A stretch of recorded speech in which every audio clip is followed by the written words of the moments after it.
Bismillahirrahmanirrahim. Alhamdulillahi Rabbil Alameen. Wassalatu wassalamu ala Sayyidina wa Nabiyyina Muhammad wa ala alihi wa sahbihi ajma'in. A'udhu billahi minash shaytanir rajim. Bismillahir rahmanir rahim. Innahum fityatun amanu. قال تعالى يا أيها الذين آمنوا اتقوا الله حق تقاته ولا تموتن إلا وأنتم مسلمون وقال تعالى إنهم فتية آمنوا بربهم وزدناهم هدى صدق الله العظيم. My dear respected brothers, sisters as well, Assalamu alaikum wa rahmatullahi wa barakatuh. The topic I've been given is about the 7 that are going to be under the shade of Allah on the Day of Judgment. Now brothers, you know, we're here right now and it's so real. It's going to be so real on the Day of Judgment when we see each other. It's going to be more real than we see each other right now. You know, in the dunya, sometimes, has this ever happened to you that you kind of, sometimes you think, I've had a deja vu. You know, deja vu, it's like, just seen this thing happen before. Has it ever happened, brothers? Yes or no? Yeah? MashaAllah, awliya wallahi. Sometimes what happens is, a person sees a dream, and then they see the same thing that happens in life, or something similar in life. Yes or no? Yes. On the Day of Judgment, it's not going to look, or it's not going to even seem like a dream. It's going to be so real, so real. And the reason for that is because we're going to escape from the shell and we're going to escape from the artificial life. We're going to go to the real life. This is the artificial life. The shell is this. Shell is this body here, this head, this body inside which I am, you are, that's the shell. Artificial life is the world. So basically, when you're in this world and you're meeting one another, and we're meeting one another, we're in the unreal world. This is the temporary world. Allah's called this dunya, the lowly one. Allah said, Mata'ul hayati dunya. It's only a little bit of time that you can take a bit of advantage of. Mata' means temporary enjoyment of this world. Temporary, brother. Everything is temporary. Even when you have a nice food. Hey brothers, you've got nice top menus here. You got, yeah, inshallah, yeah. You all have that, yes? Yes or no, guys? Try and show me a fasting tonight, man. You've got things that you like, yes? Now tell me this here: is there a food on this earth that you have had and you've been having it again and again and again and again, and it's like you had it 20 years ago, you've been having it all the time, every single day, and it's today you're having it again, it still tastes the same? Is there a food like that, yes or no? There is, yeah? MashaAllah, tell me what is it, brother? I need to know. If you have it now and again, that's different. If you have it every day, you get sick of it, yes or no? Are you not convinced? You get sick of it, yes or no? I remember a brother in Bangladesh, yeah, I took him to one of these mishti places, yeah, where you get the sweets. And I took him there and, he was my guest, and he was from this country as well. And I said, let's have some mishti. He said, no, I'm not having no mishti. You have mishti, I'm going to have tea. I said, why not? He said, my story is that I used to love this, this gulab jam, and the black one, yeah? Gulab jam, not being racist here, brothers, yeah? And the gulab jam, he goes, I used to love that one, yeah? And I used to go every day, and I used to buy it every single day. Every day I used to go there, and I used to buy a few gulab jam, and I used to eat it. He goes, for days and days and weeks and months, I went every day and I just tasted that gulab jam.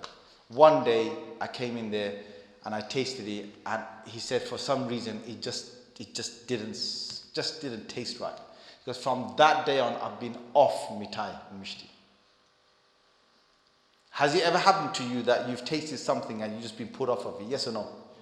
Yes or no, guys? Shall I give you my story? Shall I give you my story? No, we're in madrasa, yeah. Allah. We're in madrasa in Nottingham. And in madrasa, you're always like looking for like charity money. Anything charity comes, yallah, bismillah. This is the place, yeah. So what happened is, those days in the 90s, there was a some brothers got together and they wanted to take a truck full of stuff and food, whatever they could, to Bosnia. Because Bosnia was in a bad situation that time. Yeah? So some Arab brother, mashallah, he collected, red kidney beans. Yeah? He got a whole supermarket somewhere to donate him some red kidney beans that were this big tins, yeah? And he filled the whole truck up with red kidney beans.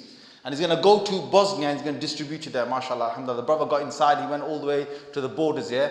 And they said to him, sorry, you're going to be sent back. So he got sent back. Now he's in a truck in the UK, he's sent back. Yeah, he hasn't delivered anything. He's thinking, where do I offload this? So he thought, yeah, I know a place. He came to a madrasa. He said, Sheikh, do you want red kidney beans? He said, how much you got? I got a truckload. He said, Yallah, Bismillah. So he came, he offloaded a whole truck. Now who's going to eat this? Us lot. So we were having red kidney beans for 6 months, brothers. Every day. You go there, what is it? Red kidney beans. What is it? Red kidney beans. What is it? Red kidney beans. Now when my wife here at home, she cooks red kidney beans, I say, Toba, I'm fasting today. I can't take that stuff. Honestly, I don't give me no red kidney beans. I just can't have it because 6 months in a row we had it. Now what I'm trying to say to you brothers, yeah, is mata'ul hayati dunya, this lowly temporary life that we've got, it's got an end to it. End to everything. Whatever enjoyment you got. One enjoyment, brothers and sisters, love is the stomach. And second enjoyment is that between the legs. Some brother said, La ilaha illallah, brother, have sabr inshallah. Now, with that between the legs, what is that? That is something that makes a man go sometimes crazy, but he needs to understand that it's temporary as well. There's no long term in that, brother. There's no long term in that. You ask any man who's getting old, you know what I'm saying? He'll tell you. They all have the same language. They say when you're in your 20s, you could do 2-3 times a night. Or you could do, at least every night. It's like you can't get enough. And when you get in your 30s, it goes like, a couple of times a week, that's fine. Or once a week. When you get in your 40s, probably once a month. When you get in your 50s, once probably quarterly a year. When you get in your 60s, once probably a whole year. And the man gets to his 70s, he thinks once more in my lifetime and that's it. Yeah? You know what I'm saying? It's like, that's what it is. Now, it's got a limit to it, brothers. It's got a limit to it. Wake up. Because everything in this world has got a limit. The only real world is the akhirah. And when we get to the akhirah, Allahu Akbar, Rasulullah sallallahu alaihi wasallam said, about Jannah, he said, a man will be given the strength of 100 men of this world. Allahu Akbar. So you have a brother here in his 20s and it's like he can go to 2 times, 3 times a night, yeah? In his 20s, talking prime age, yeah? In Jannah, every man minimum is going to be 100 times, brother. 100 times, you know what I'm saying? Like, yeah?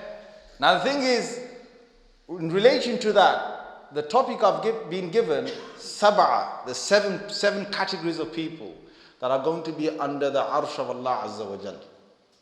Now this arsh it's just too big to explain. The arsh is massive, but it's not about the arsh I want to describe. The shadow that Allah will create, the shade Allah will create of this throne is going to be the only shadow on the whole of the surface of that doomsday. And if you come inside the shadow, you are so cool. And if you step outside the shadow, you're under the sun. So the heat is so intense outside, and the coolness is so nice on the inside. Now let me give you an example. You must have been into a hot country. When you go to a hot country and it's boiling, I'm talking about hot country like Dubai or places like that. Yeah, some of you brothers been, yes? To soaring temperatures, right? And you come out, it's like an oven. You're like in an oven, and the moment you've walked a bit, sometimes in India it can get very hot like that as well. Even Bangladesh, Pakistan as well. So you're like sweating, and suddenly you come to a building one of those, lush buildings, 5-star. It could be a bank or something. You just go into the bank. So what happens is you go through the doors, and when you go through the doors, it's like, whoo, man. You know that coolness you feel? It's like, it's like, where have I been? It's like, damn, man, it's so boiling. And inside the bank, it's like, it's so cool and it's so relaxing. You ever had that feeling? Yes or no, brothers? Yes. Right. That's the kind of feeling that will be, well, actually, that's just a small part. Okay? You can imagine if the sun was to be a mile above our heads, it'd be very different, brothers. It'd be very, very different. It's a serious matter. But if people came inside the shadow, or the shade, you get the idea that it's going to be very cool. Now, the 7 categories of people that are allowed under this shade. And what's under this shade? Before we get to the categories. You ask any brother about something they like. Let's talk about the most common thing you guys like is football. You love your football, guys, yeah. And let's say someone was to support some kind of Real Madrid and Barcelona. The other day I just found out that if you support Barcelona, you can't support Madrid and Real Madrid. And if you support Real Madrid, you can't support Barcelona. Am I right or not? I'm thinking, Ya Allah, where in the world did you get that from? But that's how brothers are. It's like if you go this way, you have to hate the other one. And it's the same for some teams in this country, right? Am I right? Arsenal, Liverpool, Man U, which one? Man U and what? Man U and which one? Chelsea. Liverpool, is it?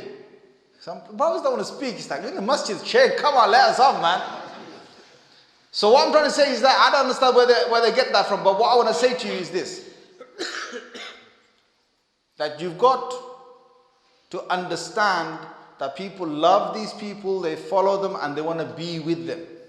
Whatever types of celebrities there are, there's a kind of a following. You go to Twitter, there's certain followers, people just go in there hundreds and thousands to follow them. Now, why are they following them? The only reason that they're following them is because today their skills are so good. My son, I've been sitting him down and he's getting into football. I sat him down and I said, listen, Neymar, yeah? One day he's going to become Buddha Baba. Don't expect him to get after 20 years here to kick that ball the way he's kicking it today. Wake up, son.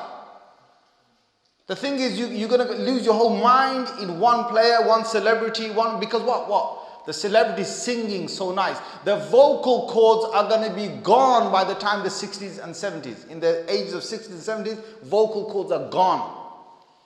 And the yesterday's singer, today hardly people know them. Tell me, there's so many singers in the 50s. You guys hardly know any of them. I don't know any of them. The only one we've heard of back in the days is Mr. Elvis Presley. That's what you hear of. And even when the folks today, they listen to it, they go, that guy, really, people were seriously mad for him. Like, really? Get a life, man. Then the 60s came, the Beatles came, and people went mad for them. Yes or no? Yes or no?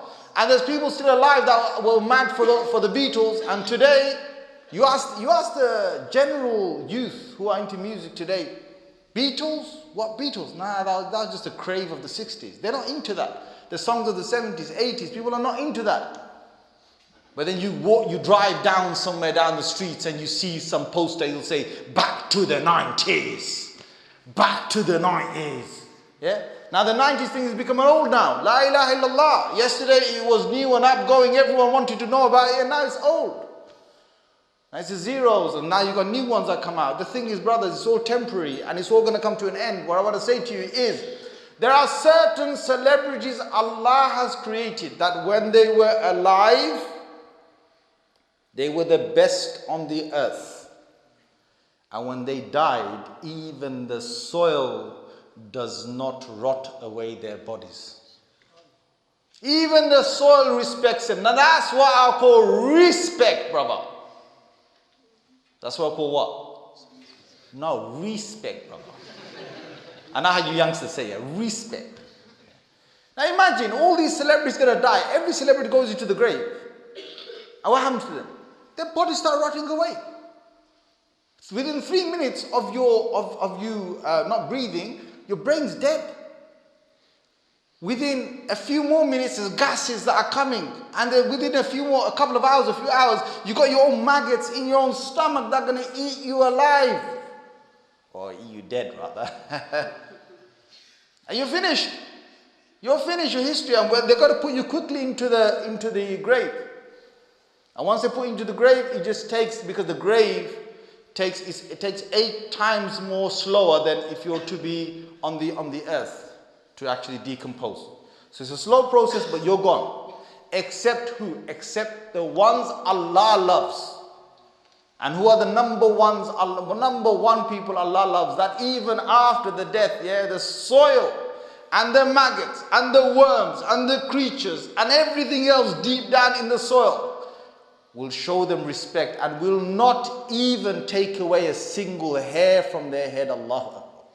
And if you were to dig them up, you will find them just as the day they were buried. Allahu Akbar. They are who?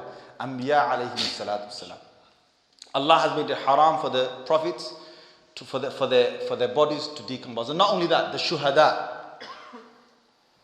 those who died for the cause of Allah, martyrs. And there are many different types of martyrs, okay? I'm not saying about, some particular type of martyrs that my MI5, MI6 brothers want to hear tonight. You know what I'm talking about? Not talking about that, There are many ways that Allah Azza wa Jal can create martyrs. If the rooftop falls on you, then you're a martyr. If you drown, you're a martyr. If a woman dies in labor, she's a martyr, and so on and so forth. There are many ways. But the martyrs, Allah Azza wa Jal will not take away any part of their body.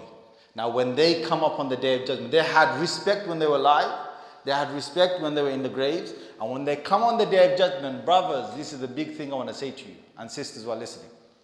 Everybody wants celebrities. The guy who sings so well, the guy who acts in Bollywood, Hollywood so well, everyone wants to know them because they're in it.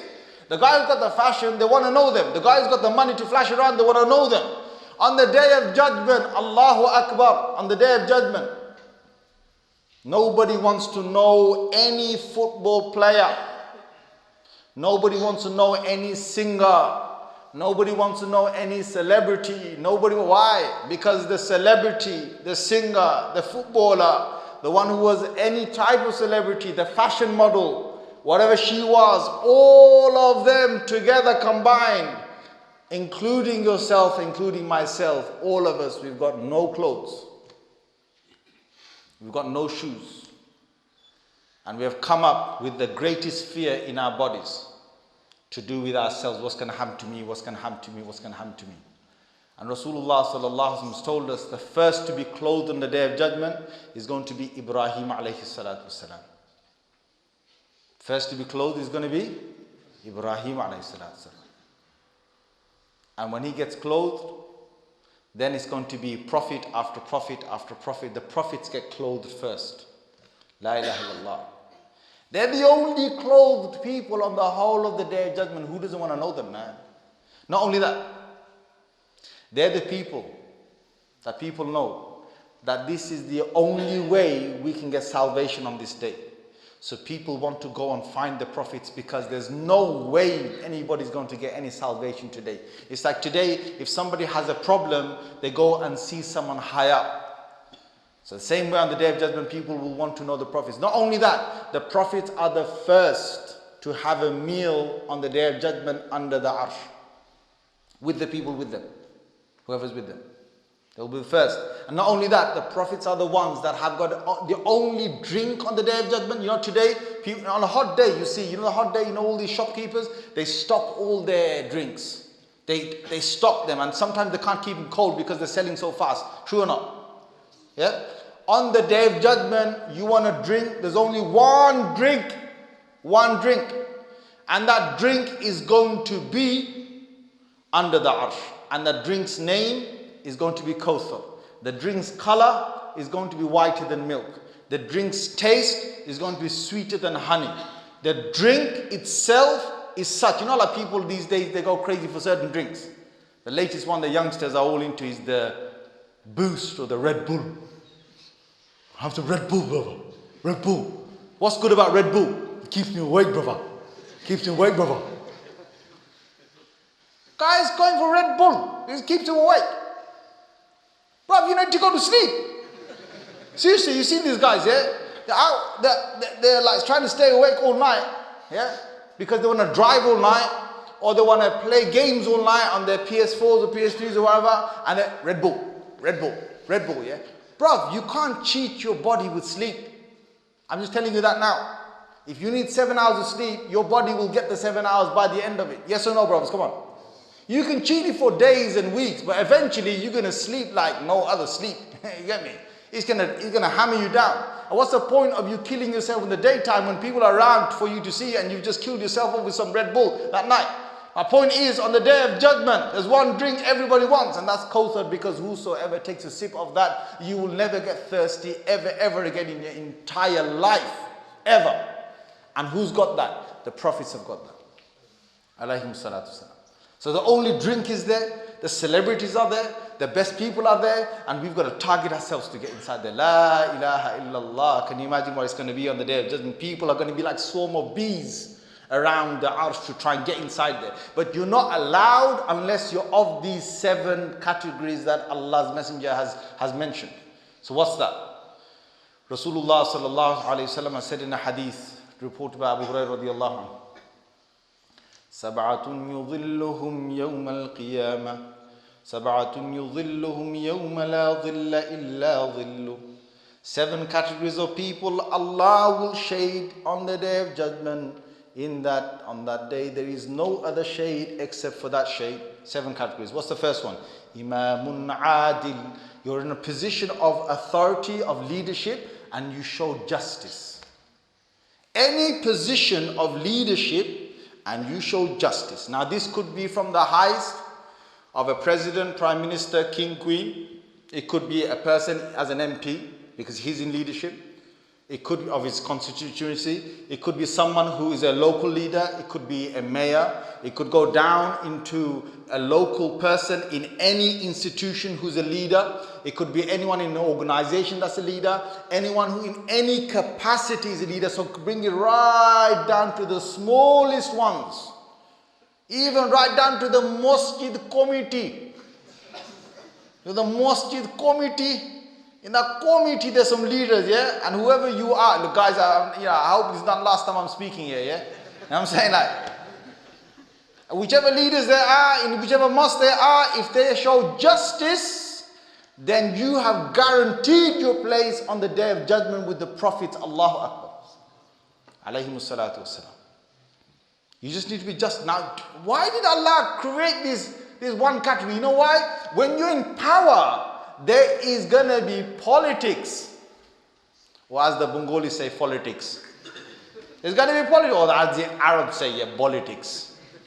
There's going to be some problem. Now people will come to you from left, right and center, and they want you to swing this way, and they want you to swing that way. And they want you one day to take his view, and one day take that view. This is going to happen. And they try with so many ways to try and get you to, swing from the truth and from justice. And give them what they want. And to stay in the middle, to stay on justice is difficult because you get slapped from this side and you get slapped from that side. Whenever you're in power, you'll have 3 categories of people. One group of people will be with you. They're the people of truth. They're with you. And one group of people will go to the right extreme. They will be harsh in their ways. And one group of people will be liberal. They'll go to the left. They'll be liberal. They'll be, too easy on their principles and so on, yeah? So with the middle, you've got to stay.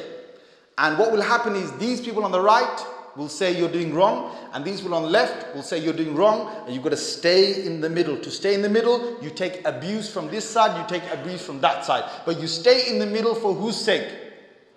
For whose sake? Allah's sake. That's why Allah knows that, and that's why on the day of judgment Allah is going to say, today I will put you under my arsh like no other man, unless he's got your quality, will come inside here. Allah, that's the first of the categories. Because you did it for who? You did it for Allah's sake. Sometimes, brother, you're in a house here, like I just said, you're in your own house, and your own house there's politics. In your own house, your brothers, sisters, sister-in-law, so-and-so, mother-in-law, whoever, mother, father, whoever, they created politics in, and you've got to try and remain as a just person. It's not easy. Because if you keep your mother happy, your wife says, so you don't care about me. You don't care about me. And you go towards your wife, and your mother says, Beta, kya hogi? Mane hu? I'm not your mother. You don't love me? A woman comes and she takes all the love that I've given you all my life? La ilaha illallah, brother, you're going to be tested. And please, sisters who are listening, take it easy on your husbands, man. La ilaha illallah, what's the guy supposed to do? He's right stuck in the middle. He goes this way, he gets slapped. He gets that way, he goes slapped. So what's he supposed to do? The best thing is that you remain with Allah. And if brothers are in that situation, I want to give you a thing to do. If you're in that situation, what you do is just, you know when your wife gets mad at you, and sometimes even your mum gets mad at you, yeah? The best thing, honestly, wallahi brothers, I'm telling you, this is the best thing to do. I'm talking from experience as well, yeah? The best thing to do, yeah, is to leave the house, yeah, and run away to the masjid. You come to the masjid, yeah? Come to the masjid. You know, masjid, alhamdulillah, peaceful. Come pray 2 rakats, pray nice 2 rakats. Allah, I love you. I love you, I love you. I love you. Allah, please. Allah as a being will find a way for you. And you go back to the house. Yeah? And if things are still hot, you run back to the masjid. Seriously. Just come. Allah, I love you. I love you. Please help me. Until things calm down. Because the thing is, if you get in between 2 women, they're never going to let you off, brother. I just tell you that now. That war, yeah, is not going to end until one woman gives up her power. And for one woman to give up her power in the kitchen is not going to be easy, brother. I'm just telling you that now, yeah? So if you get in between, you better watch out. You better watch out. So anyway, that's my advice to you. But anyway, Imam al-Adil, first one. Second one. Second category, Allah will allow them. Why? شاب نشأ في عبادة الله. A youngster who comes and he becomes a person who starts to grow in religiousness, in Allah's worship, in his ibadah. A youngster. Now who's a youngster? A youngster is someone who the ulama say under the age of 25. So some of you who are under 25, you still got this jackpot to hit. And the thing is, the youngsters, is it easy for you to become practicing under the age of 25, yes or no? Easy or no? Is it easy? It's not easy, man. It's not easy. You're in your prime age, brother. You're in your prime age. The moment you step out your house and you walk, yeah? You walk. People want to know you. They want to be with you, brother. They say, yeah, Abze. I'm over here, man. Take me with you. And the moment you get in your car and you drive down, yeah? Which you don't own, obviously. That's another thing, yeah? They hide these cars. And the guy has become so big because he's hired a car. Hey, man, I could hire a car. So you don't even own this car, and he goes down and all the girls are looking at him. La ilaha illallah. And he's in prime age. Now to be practicing in that age is difficult. But if you end up practicing at that age, then you've practiced for whose sake? Allah's sake. There's no man, woman for whom you're going to practice at that age. Trust me, brother. Yeah, these youngsters that practice, the only reason why they're practicing is for Allah's sake. Because you think about it, everything's against them. The whole tide's against them. All the friends are in this, in this world and getting thick into it, and the girls and the monies and the the cars and the joys and all that. They're into it. And this young brother says, I'm going to move away from this. For whose reason did he do this? Allah. So on the day of judgment, Allah Azza wa Jal will put him under his shade, the day when there is no other shade. Now, youngsters, you might think that, I just passed the age of 25. You might think, man, my birthday just went. I missed out. There's another opinion of scholars that says that it's not 25, it's up to 35. Up to 35. Ibn al-Jawzi rahimahullah said it's up to 35. So you still got a second bus, yeah? You missed the first one, you get the second bus. Now, Third one, there are true brothers. So third one, there's a man. رَجُلٌ قَلْبُهُ مُعَلَّقٌ بِالْمَسَاجِدِ. A man whose heart is attached to the masjid. A man whose heart is attached to the masjid. Every time he goes to the masjid, he feels content. And when he leaves the masjid, he wants to come back to the masjid. La ilaha illallah. He wants to go back to the masjid. Now this could be any age. Any age. And especially, my uncles who come to the masjid and they keep the masjids alive. Yep. This hadith is for you. Especially for them. Because these uncles, la ilaha illallah, you talk about Fajr when it gets to 4 in the morning, and when it gets to 7 o'clock in the winter, and Isha when it gets late in the summer, you name it, these uncles are coming to the masjids. Yes or no? And brothers, we need to take an example of this. We need to follow these uncles and come to the masjid like that. Because those uncles that you're seeing who got nothing else but the masjid as a life, on the day of judgment, we're going to be wishing that we followed their ways. Because the hearts are attached to the masjid, Allah Azza wa Jal will put them under the arsh. You think of it, those uncles can stay like so many other uncles who are staying home. They're staying home. They're retired. They'll go to the masjid. Oh, Jummah ke liye jayenge na. Bas karo na. I'll go for Jummah. It's alright. Take it easy. Sufi miya kyun ban gaya? Why become a Sufi miya for? There's many uncles out there that don't come to the masjid. They're retired or getting retired. They don't come to the masjid. And I'm not saying that this is just for the uncles. Any person of any age that has an attachment to the masjid, your place is guaranteed with the prophets on the day of judgment. A fourth one. رَجُلَانِ تَحَبَّا فِي اللَّهِ. Two men that love one another for the sake of Allah. When they get together for Allah's sake. When they move away, they move for Allah's sake. Everything was for Allah's sake. Now, this is one that we need for this age, brothers. First is, we got plenty of brothers who know each other, and this is for sisters, yeah? Plenty of brothers who know each other, but they know each other only because of their own matlab. He's got his own need, and he's got his own objective. I call it the objective brother. Or I call him Matlabuddin. Basically, he's got his own objective. And there's loads of these brothers. They meet you, they like you, but he's got his objective. He wants to get something off you. And when he gets it off you, he don't know you anymore, brother. When he hasn't got it off you, he will carry on buttering you up. And he'll come near you, he'll impress you, he'll be with you, you're his mate, you're this, that. But once he's got his objective, he's gone. Or he doesn't know you that well. These are the matlabuddins that we've got. And we've got plenty of them. Not only here in the real world, most of them are in cyber world. The internet, most of them are in the cyber world.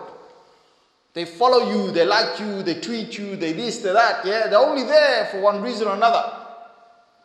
Tell me, brother, yeah, if for Allah's sake we use the social media, if for Allah's sake people were tweeting one another, if for Allah's sake you did all your WhatsApp and all your telegrams, for Allah's sake you did all of your contacts, would the amount of tweets and texts increase or decrease? Tell me.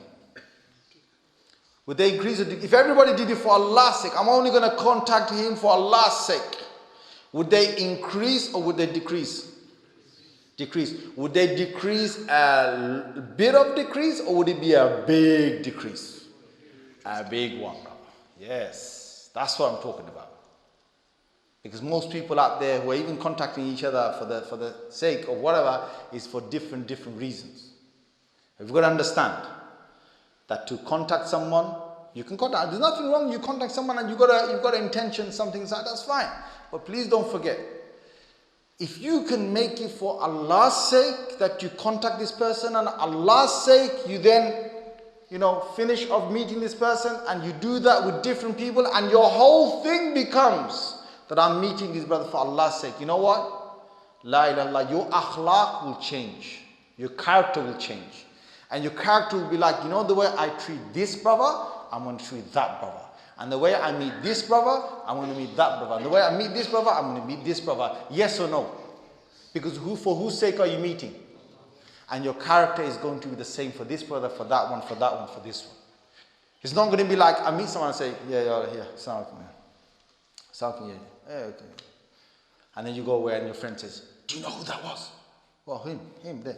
Do you know who he was? Man, you don't know who he is. Who's that?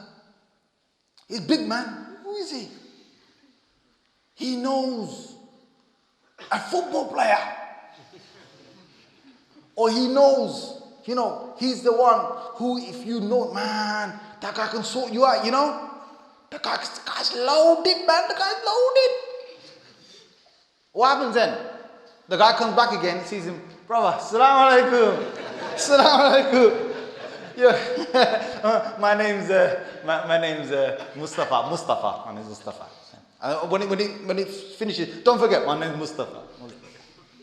Why did he go back there? First time he goes, Assalamu alaikum. Yeah, so. Next time he goes, Assalamu. And there's plenty of brothers like that. And sisters as well, you got to question why you're meeting. Anyway, my point was, if you do it for Allah's sake, then the akhlaq and the character is the same the way you meet one and the way you meet another. And those people, for His sake, He will actually announce, according to the hadith, أَيْنَ الْمُتَحَابِّي بِجَلَالِي. Allah will say, oh, where are all those people who used to love one another for my sake? Today, I will put you under my throne. There is no other shaykh except for my throne shaykh. So that's 4. Now the 5th one. Now we got to a big one, brothers. Yeah. 5th one. La ilaha illallah. There's a man, and he's attracted to a woman. Yeah. It's a very common thing, isn't it, brothers? Yes or no, brothers? Our sisters are listening. Yes or no, brothers? Yeah. You're saying you're really nice and quiet. Yeah. For the sisters' sake, I'm just telling you, sisters, yeah. You lot, when you see a man, you want the man because you want it for, emotional reasons. I'm sorry to say, yeah, a lot of brothers, they see sisters, they want their physical needs to be fulfilled. That's what's going through their head. But anyway, a man, he is attracted to a woman. And not only that, imagine if the man, this is the normal case here. Imagine a man who suddenly, he gets called by a woman. So she contacts him. That's normally the men, like, they're always thinking about, but imagine a man, yeah, he's like getting in his own little world, yeah, and a woman contacts him. There are women like that. And the way they contact you, la ilaha illallah, man, women, yeah, they've got the best plans to get you, bruv. If you want to know a story of that, just look at Yusuf alayhi salam's story. The woman, she planned it. She waited for the day her husband was out. She waited till there was nobody in the palace except for one baby. She waited when the day she would be alone with Yusuf alayhi salam. And what she did is, she went to the main door, she closed it. Next door inside, she closed it. Next one inside, she closed it. There was chamber after chamber. She closed it, she closed it, she closed it. She closed 7 doors to the main entrance. And in the middle was Yusuf alayhi salam. And she came inside there. And she said, Haytalak, come. Now the man's in trouble. La ilaha illallah, the man's in trouble. She planned it. But Allahu Akbar, Allah says in the Holy Quran, my Yusuf and my Anbiya, forget them going towards evil. Evil runs away from them. Allah says, I don't turn the Anbiya away from the evil, I turn the evil away from the Anbiya. So what happened? Yusuf alayhi salam said, Ma'adallah. He said, no way. He said, I seek Allah's protection. And she darted for him. She darted for him. And she even ripped his shirt from behind as he was trying to move away. And then he went to one door, opened it, second door, opened it, third one, opened it. He wanted to run out of the palace. Fourth one, fifth one, sixth one, seventh one, he opened it. And as he's trying to run away from there, the seventh one, La ilaha illallah, his husband has returned back home. And he's standing there. And what did the woman do? She said,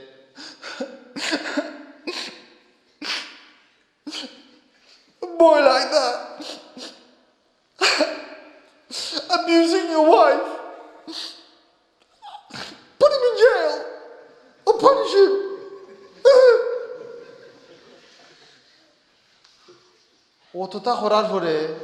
After all of that, she puts the blame on him. La ilaha illallah. Now I'm not saying all women are like this here, brothers, yeah?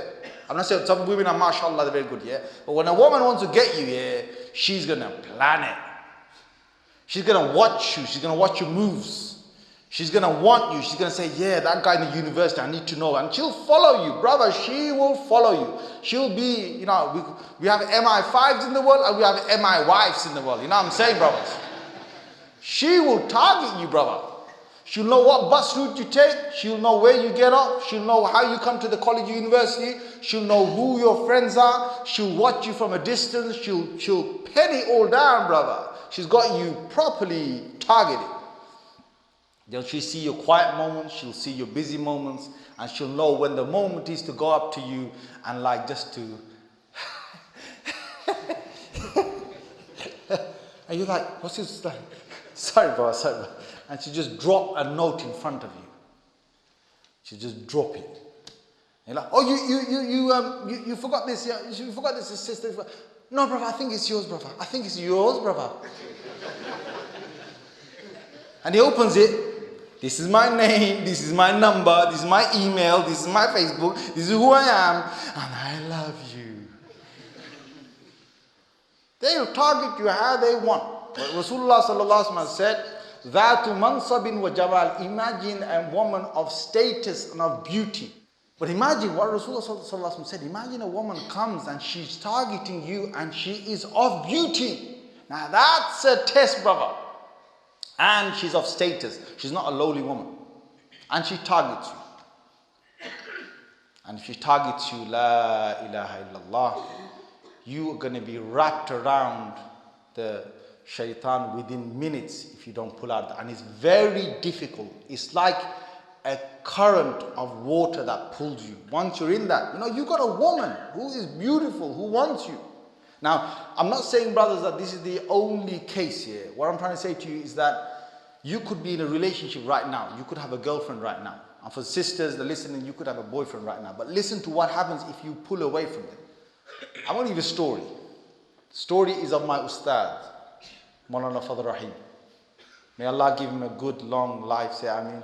At the moment he's in Pakistan, he's very ill. May Allah Azza wa Jal cure him a good cure. Say Ameen. Now, Maulana Fadl Rahim Sahibi told me a story once. I'm going to share it with you, you know, and it's the first time I'm sharing this story with anybody, especially in a public gathering.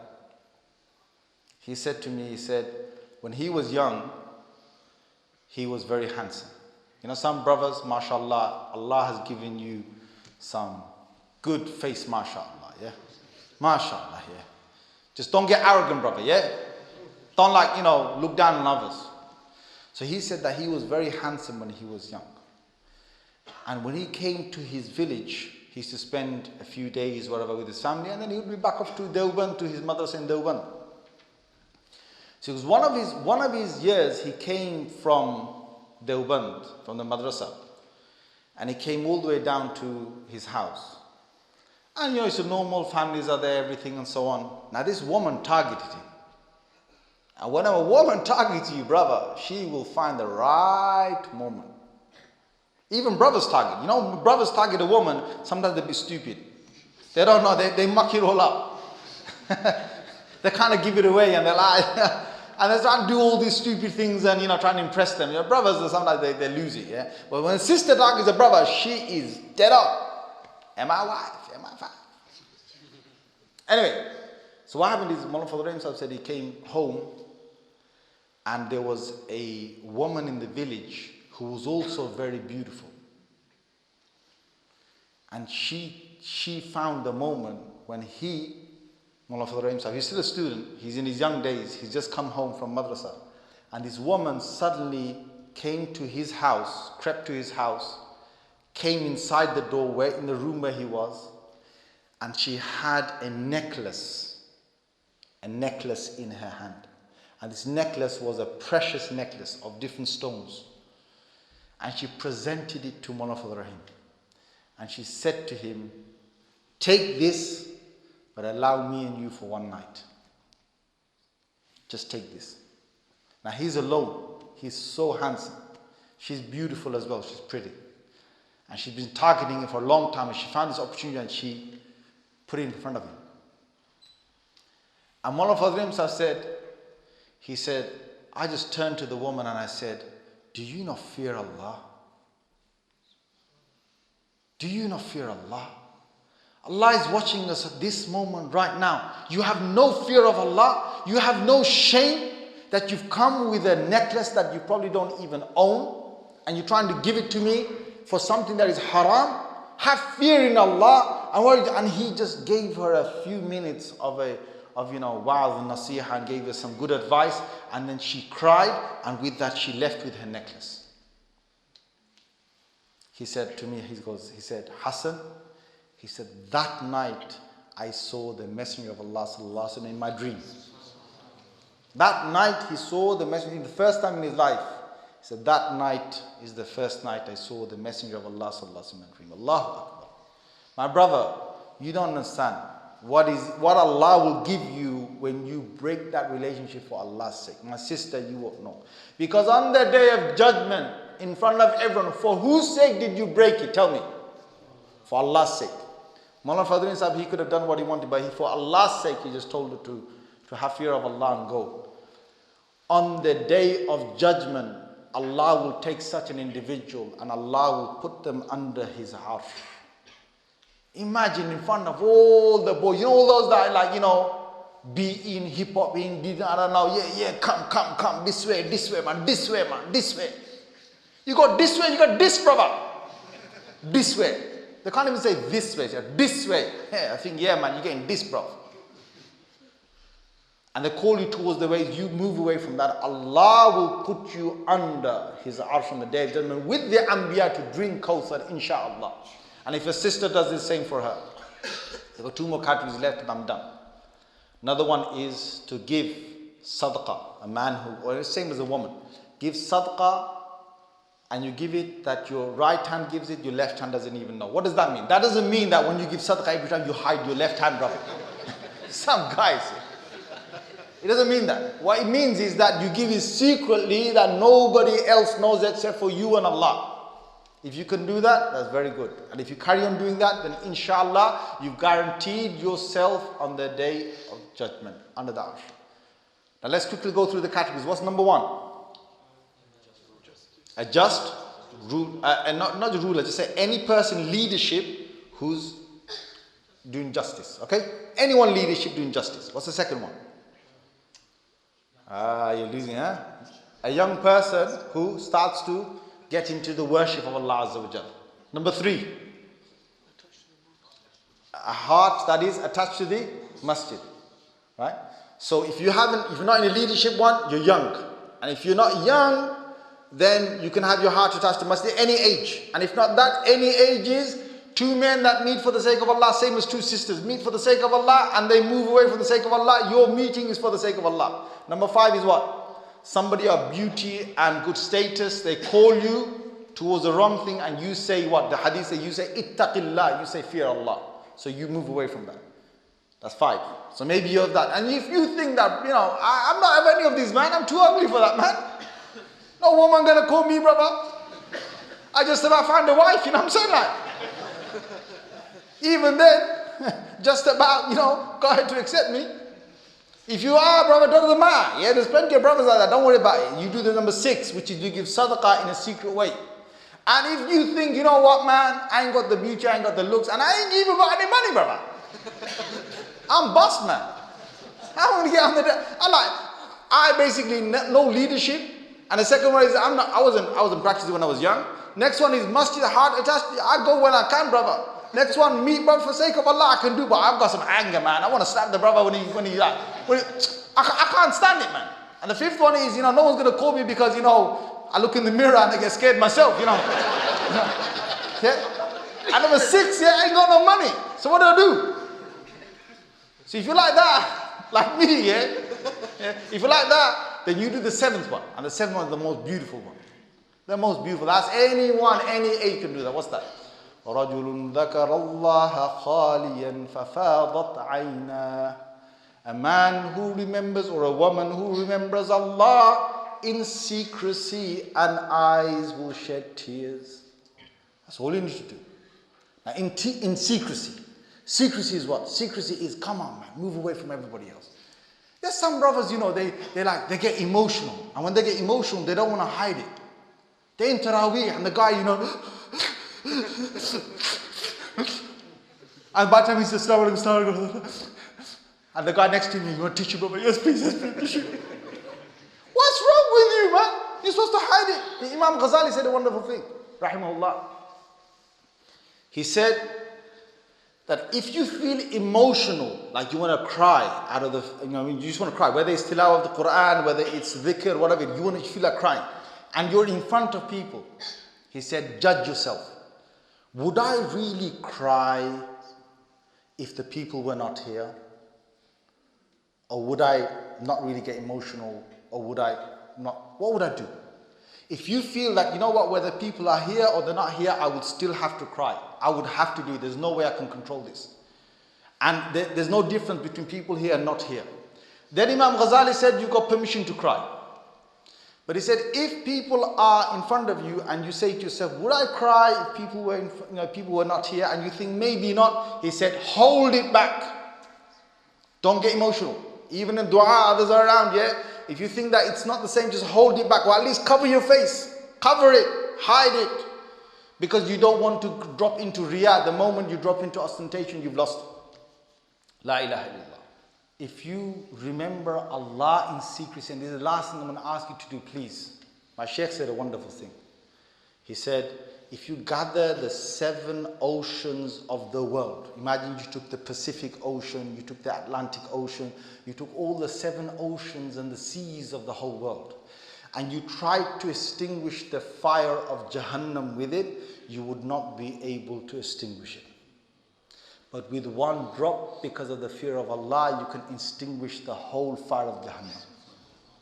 So just try in your own spare time, in secrecy, shed a tear, and inshallah, with that one tear, inshallah, have hope in Allah. Allah will make hellfire haram for you and for me as well, inshallah. Make dua for me as well. And with that, jazakumullah khair wa akhiru da'wana, alhamdulillah rabbil alamin.